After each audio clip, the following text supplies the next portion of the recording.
விளையாட்டுத்துறை இன்றைக்கு மிக முக்கியம். ஏன்னா ஒரு ஸ்டூடெண்ட் அப்படின்றவங்க வெறும் கல்வி மட்டும் கிடையாது, அதோட சேர்ந்து எக்ஸ்ட்ரா கரிக்குலர் ஆக்டிவிட்டீஸ்லயும் தங்களை அவங்க வளர்த்துக்கிட்டாதான் வருங்காலத்தில் அவங்களுடைய எதிர்காலம் மிக சிறப்பாக இருக்கும் என்பதில் யாருக்குமே எந்த மாற்று கருத்தும் கிடையாது. அதுல நான் ரொம்ப உறுதியா இருப்பேன். எங்கு நான் சென்றாலும் அதை வலியுறுத்துவேன். இன்றைக்கு படித்து முடிச்சு காலேஜ் முடிச்சு இன்னைக்கு ஒரு சட்டமன்ற உறுப்பினரா இங்க என்னுடைய உரையை என்னுடைய கருத்துக்களை நான் தைரியமாக பதிய வைக்கிறேன்னா அதுக்கு காரணம் என்னை வளர்த்த என்னுடைய தாய் தந்தை, என்னுடைய கணவர், இந்த எதிர்கட்சி தலைவர் கேப்டன் அவர்கள் கிட்ட இருந்து வந்த தைரியம் தான். அந்த வகையில் விளையாட்டுத்துறை என்பது ஒரு மாணவருக்கும் மிக மிக முக்கியமானது. அது நம்மளுடைய சட்டமன்ற உறுப்பினரும் அமைச்சருக்கும் அது தெரியும். இந்த வகையிலே இன்றைக்கு இளைஞர்களின் எதிர்காலம் தான் இனி வருங்காலம் என்பதில் யாருக்கும் மாற்று கருத்து இல்லை. ஏன்னா விவேகானந்தர் அவர்கள் சொன்னார், ஒரு ஊருக்கு 100 இளைஞர்கள் இருந்தால் போதும் இந்த நாட்டை திருத்தலாம் என்று சொன்னார். அதைதான் கேப்டன் அவர்களும் தன் வாழ்நாளிலே கடைபிடித்தார். அந்த வகையில் இன்றைக்கு இளைஞர் நலன் சார்ந்த அமைச்சர் அவர்கள் ஒட்டுமொத்த இளைஞர்களையும் கஞ்சா போதை அந்த கலாச்சாரத்திலிருந்து மீட்டெடுத்து அவர்களை இந்த நாட்டுக்கு உரிய ஒரு குட் சிட்டிசனா உருவாக்க வேண்டிய மிகப்பெரிய கடமை இன்றைக்கு இருக்கு. அதற்கு விளையாட்டு மிக முக்கியமான ஒரு விஷயம். இன்னைக்கு யாரெல்லாம் விளையாட்டு துறையில சிறந்தபடியா இருக்காங்களோ அவங்க நிச்சயமா டிசிப்ளின்டா அவங்க வீட்டுக்கும் நாட்டுக்கும் ஒரு சிறந்த உதாரணங்களாக இருப்பார்கள் என்பதுல மாற்று கருத்து கிடையாது. ஏன்னா அந்த டிசிப்ளின் அந்த பிளே கிரவுண்ட்ல இருந்து ஆரம்பிச்சிடும். அதனால விளையாட்டுத்துறை என்பது ஒரு மாணவருக்கும் மிக மிக முக்கியமான ஒரு விஷயம். அதே போல விவேகானந்தர் அவர்களையும் நம்மளுடைய ஐயா ஏபிஜே அப்துல் கலாம் அவர்களுமே இளைஞர்களை பற்றி தான் சொன்னார். கனவு காணுங்கள், அந்த கனவு ஒரு நாள் மெய்ப்படும் அப்படிங்கறத தெளிவாக அவர் இளைஞர்களுக்காக அவர் சொன்னதையும் இந்த நேரத்தில் நான் நினைவு கூற விரும்புகிறேன். இப்போ இந்த தொகுதியை பற்றி நான் சொல்லணும்னா, என்னுடைய கொளஞ்சியப்பர் அரசு கல்லூரி விளையாட்டு மைதானத்தை நவீனப்படுத்த வேண்டும். அது மட்டும் இல்லை, மங்களம்பேட்டை, விருதாச்சலம் கிராமப்புறங்களில் இருக்கின்ற அனைத்து விளையாட்டு மைதானங்களையும் மிக சிறப்பாக நீங்க அதை டெவலப் பண்ணி கொடுக்கிறப்போ ஸ்கூல் படிக்கிற பிள்ளைகளோட அந்த விளையாட்டும் அவர்களுக்கு மேம்படும். அதன் மூலம் அவர்களுடைய எதிர்காலம் சிறந்த முறையில் இருக்கும். அடுத்தது நெடுஞ்சாலைத்துறை. விருதாச்சலம் தொகுதியில தொட்டிக்குப்பம், சின்னப்பொரூர் இணைப்பு சாலைகள், தார் சாலை மற்றும் ஓடையில் சிறுபாலம் அமைத்து அரசு கட்டித்தர முன்வர வேண்டும். அதே போல கருவேப்பிலங்குறிச்சி தார் சாலை மற்றும் விருதாச்சலம் பகுதியில் இருக்கின்ற உளுந்தூர்பேட்டை சாலை, விருதாச்சலம் டு கடலூர் சாலை என்ற அனைத்தும் இருவழி சாலைகளாக மாற்றும் போது அனைவருக்கும் பயனளிக்கும். விருதாச்சலம் தொகுதி ஆலங்குடி மற்றும் பாலக்கொல்லை தார் சாலை முழுமையாக நீங்கள் சீர்படுத்தி தர வேண்டும் என்பதையும் இந்த நேரத்தில் சொல்றேன்.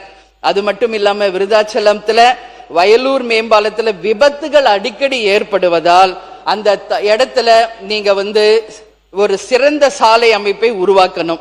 பாலங்கரை மெயின் ரோட்ல புக்குரைப்பேட்டை மின் விளக்குகள் அங்க சுத்தமா கிடையாது, இருட்டா இருக்கும். அந்த பகுதியில் மின் விளக்குகளை அமைத்து கொடுத்து மக்களுக்கும் அங்க ஆக்சிடென்ட்ஸ் ஆகாம இருக்க தடுக்கிறதுக்கு நீங்க வழிவகை செய்யணும். அதே போல விருதாச்சலம் கடலூர் மெயின் ரோட்ல பொன்னால் அகரம் டோல்கேட் கட்டண உயர்வு அறிவிப்பை மாநில அரசு கொண்டு வரணும். 15 ஆண்டுகளாக உபயோகத்தில் இருக்கின்ற வாகனங்களை மாற்றி புதிய வாகனங்களாக அரசு வழங்கும் போது அது எல்லா வகையிலும் அனைவருக்கும் பயனுள்ளதாக இருக்கும்.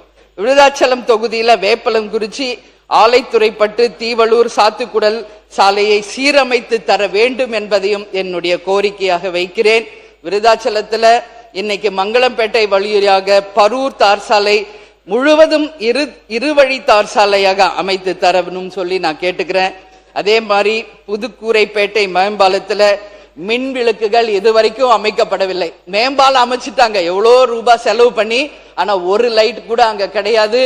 எனவே நான் அரசின் கவனத்திற்கு அதை கொண்டு வந்து மின் விளக்குகளை உடனடியாக அமைத்து தரணும் என்று என்னுடைய கோரிக்கையை வைக்கிறேன். அதே மாதிரி இன்னைக்கு நெடுஞ்சாலையில துறையில நம்ம பார்த்தோம்னா எல்லா பிரிட்ஜஸும் கட்டி இருக்கான் எவ்வளோ செலவு பண்ணி, ஆனா எந்த மெயின்டெனன்ஸும் இல்லாம அங்க வேர் விட்டு செடிகள் முளைக்க ஆரம்பிச்சிருக்கிறது என்பதை எல்லாருமே பார்த்திருப்பீங்க. ஒவ்வொரு வாட்டியும் நம்ம நெடுஞ்சாலையில நம்ம டிராவல் பண்ணும்போது அந்த பிரிட்ஜஸை நீங்க பாருங்க, பல கோடி செலவு செய்து அந்த பிரிட்ஜஸ், ஆனா இன்னைக்கு மெயின்டெனன்ஸ் இல்லாம அதுல வேர் விட்டு இன்னைக்கு ஒரு மரம் மாதிரி வளர்ந்து கொண்டிருக்கு. அது பாலத்துக்கே ஒரு ஆபத்தாக முடியும். எனவே அதை கவர்மெண்ட் ஒரு கருத்தில் கொண்டு அதை மெயின்டைன் பண்ணணும்னு சொல்லி நான் கேட்டுக்கிறேன். அதே போல அங்க பயணம் செய்யும் அனைத்து பயனாளர்களுக்குமே அந்த ரோடு ரொம்ப மோசமாக இருக்கிறது. நெடுஞ்சாலையில எல்லா இடத்திலும் குண்டும் குழியுமான சாலைகள், நெடுஞ்சாலைத்துறை, நகர சாலைகள், பேரூராட்சி சாலைகள், ஊராட்சி சாலைகள் என்று அனைத்து சாலைகளையுமே இந்த அரசு உடனடியாக மேம்படுத்த வேண்டும் என்பதையும் என்னுடைய கோரிக்கையாக இந்த நேரத்திலே நான் வைக்கிறேன்.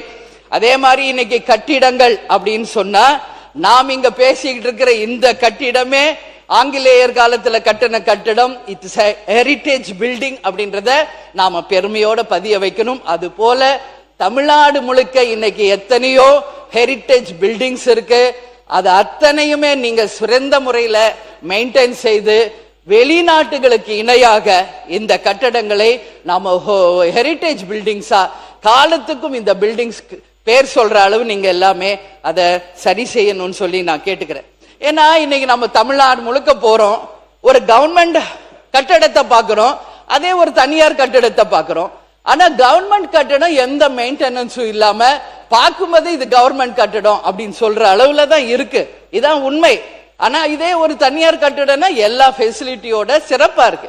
என்னுடைய தாழ்மையான வேண்டுகோள், அனைத்து அரசு கட்டிடங்களும் தனியார் கட்டிடங்களை போல மிக சிறந்த முறையில மெயின்டைன் செய்து மக்கள் பயன்பாட்டிற்கு கொண்டு வரும் பொழுது புதுசா நம்ம கட்டடத்தை கட்டி அதுல செலவு செய்ய வேண்டிய அவசியம் இருக்காது.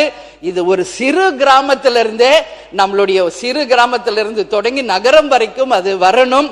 அந்த கட்டிட பணியை நமது அமைச்சர் அவர்களும் நம்மளுடைய முதல்வர்களும் இதை கவனத்தில் கொள்ள வேண்டும் என்பதை நான் கேட்டுக்கிறேன். ஏன்னா நம்ம எல்லா இடத்துக்கும் நம்ம போறோம், கவர்மெண்ட் ஆபீஸ் ரொம்ப மோசமான ஒரு ஸ்டேஜ்ல தான் இருக்கு. அது மாதிரி இன்னைக்கு விருதாச்சலத்துல மிக முக்கியமான ஒரு கட்டடம், அதை பத்தி நாம் பேசணும். அது அரசு அச்சகம். அது ஆங்கிலேயர் காலத்துல கட்டப்பட்ட ஒரு பில்டிங். அது இன்றைக்கு அரசு அச்சகமாக மாறப்பட்டிருக்கு. அங்கதான் கவர்மெண்ட்டுக்கு வேண்டிய எல்லாமே அங்கதான், அதாவது கெசட்ல இருந்து ஒரு எல்லாமே ஒரு கவர்மெண்ட்ல என்னெல்லாம் இருக்கோ அங்கதான் டைப் ஆகி இன்னைக்கு தமிழ்நாடு முழுக்க வருகிறது. அந்த அளவு ஒரு பிரசித்தி பெற்ற ஒரு பில்டிங். அதை நிச்சயமாக அரசு கவனத்திலே கொண்டு அந்த கட்டிடத்தை மீண்டும் சிறந்த முறையில பழுதடைந்த நிலையில் இருந்து புதுப்பித்து தர வேண்டும் என்பதை இந்த அரசிடம் கேட்டுக்கொள்கிறேன். அதே மாதிரி விருதாச்சலம் அரசு மருத்துவமனையில பழமையான கட்டிடங்கள், அதை புதுப்பித்து தரணும். ஆண்கள் மேல்நிலை பள்ளி, அதுவுமே பல ஆண்டுகளுக்கு முன்பு கட்டப்பட்ட ஆண்கள் மேல்நிலை பள்ளி. நான் லாஸ்ட் டைம் போயிருந்தப்ப அந்த ஸ்கூலுக்கு போய் பார்த்தேன். ரொம்ப ஒரு பாரம்பரியமான ஒரு கட்டடம். ஆனா இன்னைக்கு சிதலம் அடைந்து அந்த கட்டிடங்கள் மிக மோசமான ஒரு நிலையில இருக்கு. அதை நம்பி எத்தனையோ குழந்தைகள் அங்க படிக்கிறாங்க. எனவே அரசு கவனத்தில் கொண்டு அரசு மேல்நிலை பள்ளியை புதுப்பித்து தர வேண்டும். விருதாச்சலம் தொகுதியில ஆல்ரெடி மேல்நிலை பள்ளி 6ஆம் வகுப்பு வரைக்கும் இருக்குது. அந்த கட்டிடங்களையும் நீங்கள் நிச்சயம் மேம்படுத்தி தர வேண்டும் என்பதையும் என் தொகுதி சார்பாக கேட்டுக்கிறேன். அதே மாதிரி விருதாச்சலம் நகரத்துல கால்நடை உதவி இயக்குனர் அலுவலகம் முற்றிலுமாக பழுதடைந்திருக்கிறது. அதை நிச்சயம் இந்த அரசு கவனத்தில் கொள்ளணும். அதே மாதிரி விருதாச்சல பவளங்குடியில உயர்நிலை பள்ளி கட்டிடம் கட்டும் பணி துரிதப்படுத்தணும். பாதியிலே நிக்குது. அதை நம்பி பல்வேறு வில்லேஜ் ஸ்டூடெண்ட்ஸ் வெயிட் பண்ணிட்டு இருக்காங்க. அதை முடித்து கொடுத்தால் அந்த மாணவர்களுக்கு ஏதுவாக இருக்கும். அதே போல விருதாச்சலம் தொகுதிக்கு உட்பட்ட நல்லூர் மேற்கு ஒன்றியம், சேதுவராயன் குப்பம், 2 நிமிஷம் முடிச்சிடங்க. சுகாதாரத்துறை நிலையம் பழுதடைந்து கட்டிடம் புதுப்பித்து தர ஆவண செய்யணும். இன்னைக்கு எல்லா கவர்மெண்ட் பில்டிங்ஸையும் இந்த அரசு கருத்தில் கொண்டு அதை எல்லாம் நீங்க சிறந்த முறையில பணியாற்றி அதை சிறப்பிக்கணும்னு சொல்லி நான் கேட்டுக்கிறேன். நெடுஞ்சாலைத்துறையின் கீழே பணியாற்றி வரும் சாலை பணியாளர்கள் நீண்ட கால கோரிக்கைகளை வைத்து மாம்பட்டத்தின் கவனத்திற்கு கொண்டு வர விரும்புகிறேன். இந்த நேரத்தில் சாலை பணியாளர்கள் சார்பாக தமிழ்நாட்டில் சாலைகள், பாலங்கள் மற்றும் பொதுமக்களின் பாதுகாப்பை உறுதி செய்வதில் சாலை பணியாளர் பங்கு மிக முக்கியமானது. அவங்க வெயில் மழை எதையும் பார்க்காம வேலை பார்க்கறாங்க. அவர்களுக்கு உரிய அனைத்து கோரிக்கைகளையும் அரசு நிறைவேற்றணும் சொல்லி நான் கேட்டுக்கிறேன். மாத பணி நீக்க காலத்தை பணிக்காலமாக முறைப்படுத்த வேண்டும்.